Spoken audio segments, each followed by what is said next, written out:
Hi everyone, I'm Amy Booth and welcome back to the Blue Rose Kennels YouTube channel, sponsored by Canine Chronicle TV. Today's episode is going to be about what we keep in our first aid kit for animals, so stay right there.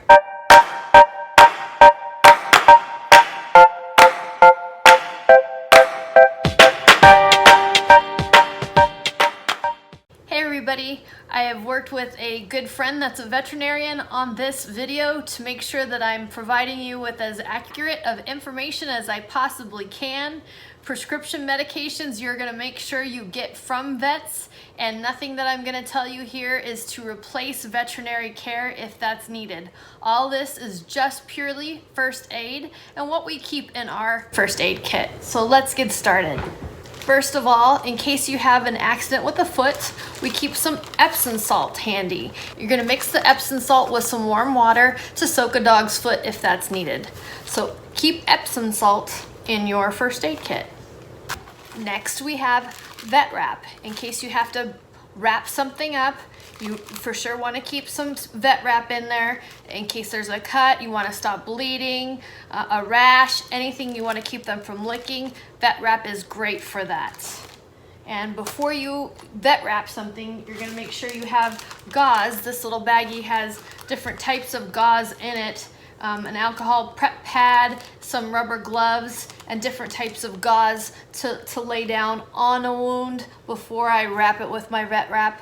And all of this is to get your pet safely to a vet. Before you even use the gauze, you would want a prep sponge, and this is a iodine pad that would help clean the wound in case of emergency.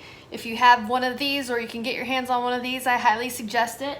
If not, just some antiseptic cleaner. Keep that in your first aid kit to help clean that wound of any kind. Very important to have. I highly recommend colloidal silver. It's the ancient antibiotic. Before all antibiotics, there was colloidal silver. This has helped heal a variety of different types of ailments. So simply spray this and you'll see a wound heal faster than without, for sure. I've even used this on myself and it works. So get your hands on some colloidal silver. This one is by Pure Paws, but I believe a lot of different vendors have a different type of colloidal silver. Highly recommend. Make sure you have handy thermometers. I always keep two. I have them in their cases, but I just took them out of the case just so that I could show you. Two thermometers, because in case one is old and not working, you have a spare. Also keep some extra batteries handy if you're working with digital ones. I've gone to use them before and they didn't work anymore. So batteries for the digital ones, make sure you have them. A temperature is really going to tell you if something is wrong with your dog. It's one of the first things that we reach for in case of an emergency.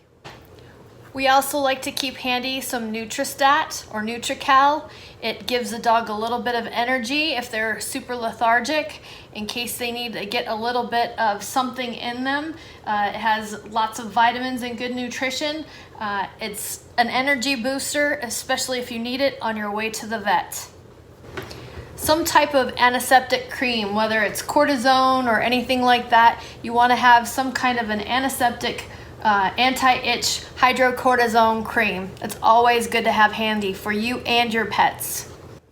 We keep the Dog Zymes probiotic canine paste handy in case they have diarrhea. There are a variety of different products similar to this, but this is our go-to in addition to kaopectate. I like to keep two small bottles, one of rubbing alcohol and one of hydrogen peroxide handy, one for cleaning and disinfecting as well. The hydrogen peroxide, you can use a thimbleful for helping a dog throw up something if they're choking on something or if they ingested something that they shouldn't have. It should help them vomit that up. So good things to have, and I just keep little small bottles of that handy. You're going to want to keep septic powder or any kind of thing like that for if you clip a nail too short and or a toenail is bleeding for any reason. The septic powder or quick stop will help it to stop bleeding. It'll help cauterize. Good thing to have in your first aid kit. Also tweezers or hemostats. If your dog picks up a tick or has something that you need to get in at safely, these will definitely help you as well, and good to have in a first aid kit. A great prize we won at a dog show one time was this little kit. And it has my gauzes, some scissors, some prep pads, some tapes, lots of different things in it. So having a good kit like this for you or your pet is a smart idea as well. I keep this in my emergency kit box. And Benadryl is great to have on hand for a bee sting or any type of allergy that occurs, some hives that happen. You can give Benadryl to your dog on your way to your vet. A couple more items that you might want to have in your kit, and I don't have it up here in the house with me, it's out in the kennel, is your ear cleaner, some eye wash in case any dog gets soap in their eyes or anything, and you can simply flush it out with some saline, so some saline eye wash, some over-the-counter antihistamine drops for eyes if those are needed as well. And if you're familiar using a bloat kit, you might want to keep that handy as well. I know that Phil's an expert at it, so I'm very thankful that he's around. Now, all these items I have in my kit, but I've discussed how to use them with my veterinarian, and I keep a cheat sheet handy inside of my box that tells me per size dog, what weight, what should I give, how much Benadryl, how much hydrogen peroxide, how much Nutristat, what are my vet's recommendations. But none of these are prescription drugs. All of these are over-the-counter, first aid, until you get a vet's care. So make sure that you have any prescription drugs from your vet handy and in a separate area to maintain your dogs if they need it. Develop a good relationship with your vet. Tell them what you do showing dogs. Tell them that you need advice on preparing an out of town or in case of emergency kit for your dog, and see what they'll help you prepare. I'm sure they would be happy to help you prepare it if this then that type of scenario kit just for you and your animals.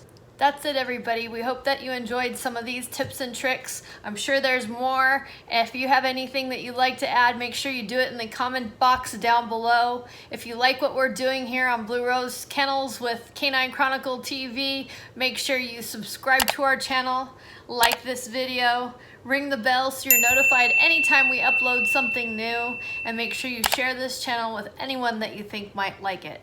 Thank you, and we'll see you next time.